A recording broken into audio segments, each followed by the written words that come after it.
I was sitting alone on my kitchen floor at 2 a.m., surrounded by the shattered pieces of a relationship I had spent 3 years building, when I realized I had played this exact scene before. 3 serious relationships, 3 devastating endings, 1 common denominator: me. For 15 years, I was trapped in a cycle of toxic relationships that left me feeling empty, alone, and convinced something was fundamentally wrong with me. By my early 30s, my relationship history read like a textbook of dysfunction. 3 long-term relationships, all ending the same way. I would meet someone who seemed perfect.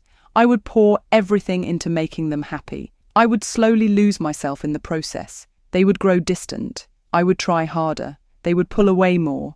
Eventually, they would leave, and I would collapse, convinced that if only I had been better, done more, tried harder, they would have stayed. The longest relationship lasted 4 years, the shortest 18 months. But the pattern was identical every time. So was the crushing pain that followed. Friends started giving me sympathetic looks instead of congratulations when I mentioned meeting someone new. Everything changed when my therapist asked me a question no one had ever asked before. We were discussing my most recent breakup, and I was explaining all the things I could have done differently to make my partner stay. She listened quietly, then asked, "What if the problem isn't what you're doing in these relationships, but why you're choosing these particular people in the first place?" The question stopped me cold. I had always assumed my partners were normal and I was the problem. It had never occurred to me that I might be deliberately seeking out people who couldn't truly connect, people who would inevitably leave, people who would confirm my deepest fear that I was unlovable. That question began a 2-year journey that completely transformed how I approach relationships. First, I took a full year off from dating, completely off. No apps, no setups, no exceptions. This was the hardest part. I had to sit with the uncomfortable emptiness that I had always filled with another person. I had to face my fear that without someone else choosing me, I had no value. During those 12 months, I started recognizing patterns I had never seen before. I always chose partners who were emotionally unavailable in some way, people who were recently out of relationships, people with avoidant attachment styles, people who saw intimacy as weakness. Then I would try to earn their love through constant sacrifice and people-pleasing. Looking deeper, I realized this pattern started in childhood. My father was emotionally distant. His love always felt conditional on my achievements. I learned early that love was something you earned through performance, not something you received simply for being yourself.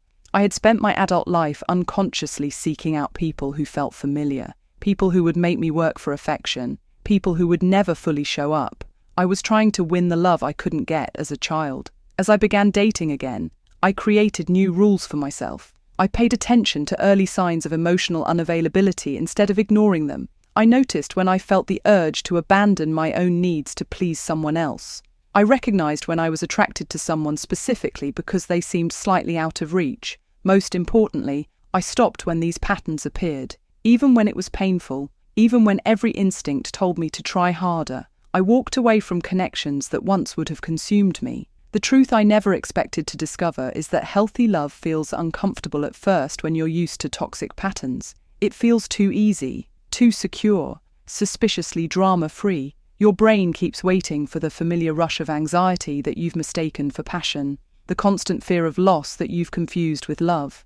Real connection isn't about performing or proving your worth. It's about being seen exactly as you are and still being wanted. It's about maintaining your boundaries instead of abandoning them. It's about 2 whole people choosing each other, not 2 broken people trying to be completed. What patterns keep repeating in your relationships? What feels familiar that might actually be harmful? Sometimes what we're most attracted to is exactly what keeps us from the connection we truly need. The right relationship won't require you to abandon yourself. It will invite you to be more fully who you already are.